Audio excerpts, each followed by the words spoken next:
First year mathematics chapter number 4 sequence and series. तो उसकी पहली एक्सरसाइज है हमारे पास exercise 4.1। Question number 1, find the nth term और rule of formation of the following sequence. क्या हमें जो ये सीक्वेंसेस गिवन है, इन सीक्वेंसेस में हमें क्या मालूम करना है, इसका nth टर्म मालूम करना है। तो तीन जो स्टार्टिंग जो टर्म्स है, फर्स्ट सेकंड और थर्ड टर्म हमें गिवन है कि हमें इसका nth टर्म जो मालूम करना है, उसकी वजह से हम जो है और कोई भी टर्म जो है वो मालूम कर सकते हैं। तो फर्स्ट जो हमारे पास पार्ट है 2 4 6, 2, 4, 6। तो इसका पहला जो टर्म है ये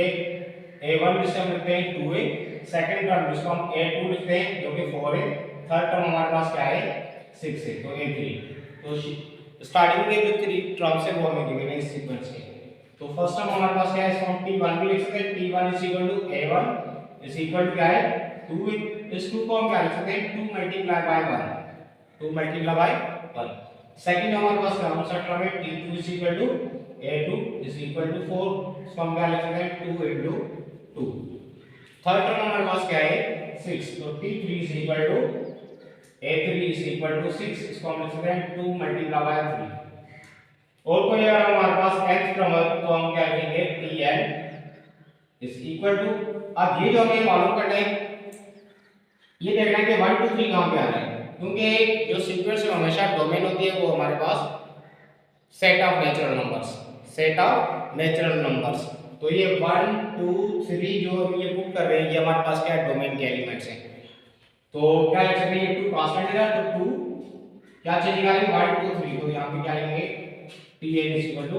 2 है। तो फर्स्ट पार्ट का जो nth टर्म है वो इसके इक्वल है tn इज इक्वल टू 2 है। सेकंड पार्ट में हमारे पास 1 का स्क्वायर कॉमा 2 का स्क्वायर कॉमा 3 का स्क्वायर, तो ये सीक्वेंस में गिवन है। इसमें फर्स्ट टर्म है वो कौन सा है a1, second term a2, third term a3। अब t1 किसके इक्वल है, t1 को हम फर्स्ट टर्म को बोलते हैं सीक्वेंस का, तो t1 is equal to a1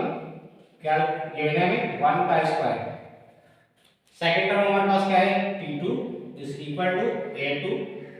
इसका स्क्वायर है 2 का स्क्वायर। थर्ड टर्म हमारे पास क्या है t3 इज इक्वल टू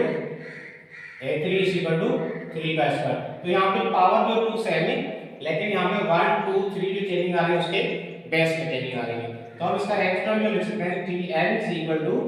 1 2 3 के लिए हम क्या लिखेंगे n, ऊपर क्या है इसका तो n स्क्वायर। तो ये सेकंड जो सीक्वेंस है उसका nth टर्म क्या होगा tn is equal to n square. और कोई भी टर्म जो है इसमें से आप मालूम कर सकते हैं, फिफ्थ टर्म हो, 10th टर्म हो, 15th टर्म हो, सिंपली क्या करना है वहां पे एक ही जगह पे वही 15th टर्म अगर चाहिए तो 15 पुट कर सकते हैं, 10 चाहिए तो 10 पुट कर सकते हैं।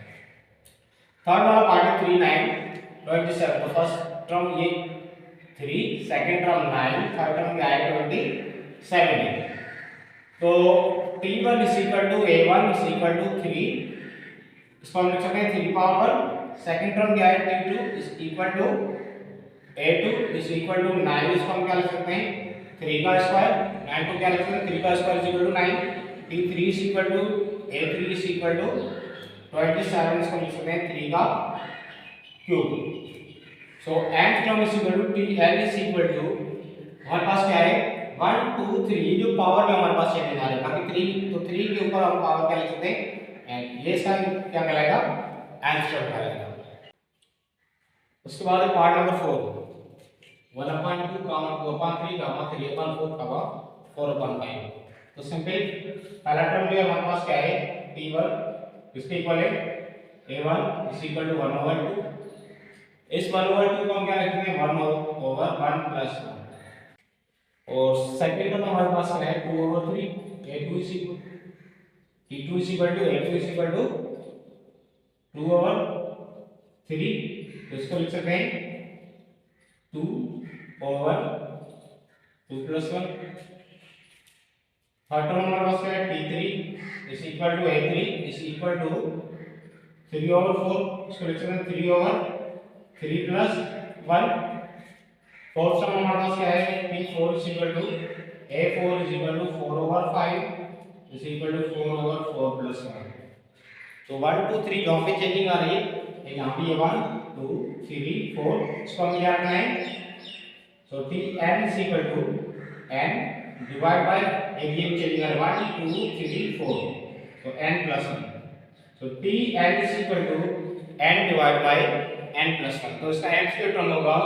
इस फोर्थ वाले पार्ट का n divide by n plus 1 part number 5 5 क्या है पहला टर्म 1 फिर -1/3 फिर 1/9 -1/27 तो पहला पॉजिटिव है सेकंड नेगेटिव फिर पॉजिटिव फिर नेगेटिव है तो आप इसको क्या लिख सकते हैं कि पहला टर्म 1 है फिर 1/3 के नीचे जो है 3 की पावर फर्स्ट सपोज इसको अगर 1 को हम 3 पावर 0 लिखना चाहें 1/3 पावर 0 3 पावर 0 किसके इक्वल है 1 के या -1/3 होल पावर 0 लिखना चाहें वो भी किसके इक्वल होगा 1 के इक्वल होगा तो इस वाले केस में t1 हमारे पास है a1 इज इक्वल टू 1 के इस 1 को हम लिख सकते हैं -1/3 होल पावर 1 -1 क्योंकि 1 -1 किसके इक्वल है 0 के और -1/3 होल पावर 0 हमेशा किसके इक्वल तो आप इसको a से बड़े सेट कर सकते हैं 0 is equal to -1/3 whole power 1 -1 ठीक है तो हमें जो लेना है ये वाला 1 वाला क्योंकि क्या बनेगा 0 किसी भी नंबर के ऊपर पावर 0 किसके इक्वल होगी 1 के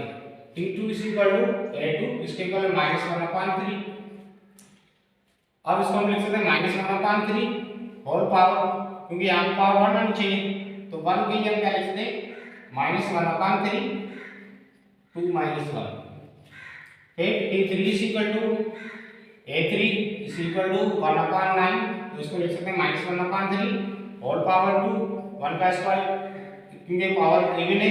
तो ये नेगेटिव का भी क्या बनेगा पॉजिटिव तो ये पॉजिटिव का 1 का स्क्वायर 1 3 का स्क्वायर 9 तो हम लिख सकते हैं इसको -1/3 whole power 3 -1 again t4 is equal to a4 is equal to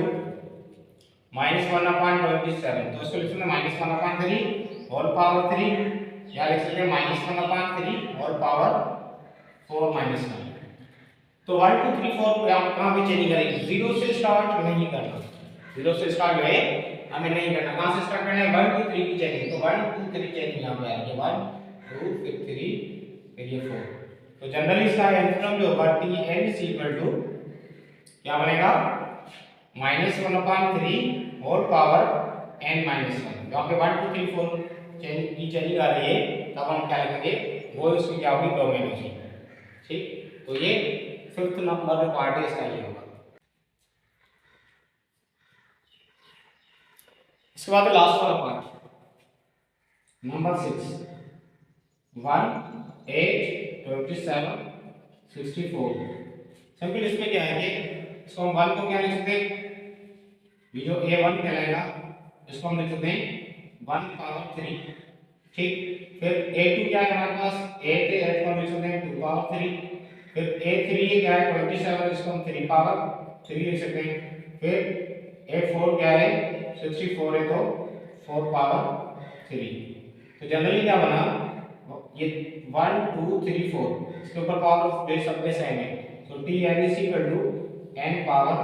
3 तो tn is equal to n